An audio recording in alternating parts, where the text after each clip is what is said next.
Saikrishna custodial torture, lockup death, dead body మాయం case దర్యాప్తు మరింత కీలక మలుపు తిరిగింది.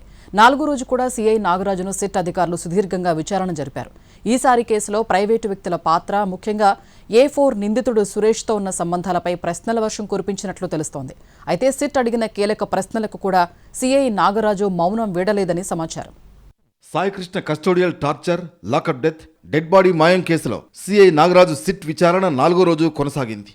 విజయవాడ పోలీస్ కమిషనరేట్లో సుమారు 8 గంటల పాటు ఎస్పీ నయీం నేతృత్వంలోని సిట్ బృందం సీఐ నాగరాజును ప్రశ్నించింది.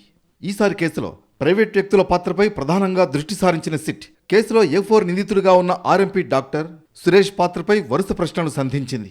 సురేష్కు సీఐ నాగరాజుతో సన్నిహిత సంబంధాలు ఎలా ఏర్పడ్డాయి, ఎంతకాలంగా పరిచయం ఉంది, పోలీస్ స్టేషన్ వ్యవహారాల్లో ఎందుకు జోక్యం చేసుకునేవాడు అనే అంశాలపై సమాధానాలు రాబట్టేందుకు ప్రయత్నించింది.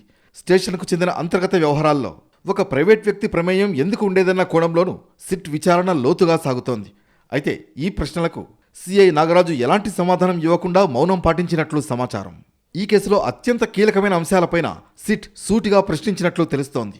స్టేషన్ సీసీటీవీ ఫుటేజీని ఉద్దేశపూర్వకంగానే డిలీట్ చేశారా, తప్పు చేశాననే భయం కలగలేదా, నోరు విప్పకపోతే నిజాలు ఎలా బయటకొస్తాయి, మీపై వచ్చిన ఆరోపణలకు సమాధానం చెప్పాల్సిన బాధ్యత లేదా అంటూ ప్రశ్నల వర్షం కురిపించింది.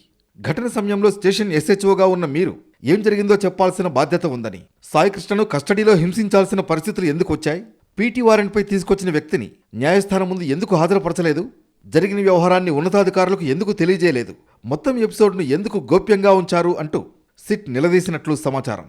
అయితే 4వ రోజు కూడా సీఐ నాగరాజు దాదాపు అన్ని కీలక ప్రశ్నలకు మౌనంగానే ఉన్నట్లు తెలుస్తోంది. దీంతో ఆయన నుంచి వాస్తవాలు రాబట్టేందుకు సిట్ మరింత వ్యూహాత్మకంగా ముందుకు సాగుతోంది. ఈ కేసులో ఇంకా వెలుగులోకి రాని అంశాలపై స్పష్టత కోసం ఇవాళ కూడా సీఐ నాగరాజును సిట్ బృందం విచారణ జరపనుంది. మరోవైపు కేసులో A4గా ఉన్న నిందితుడు సురేష్ గురించి ఆచూకీ ఇవ్వాలని సిట్ అధికారులు బహిరంగ ప్రకటన విడుదల చేశారు.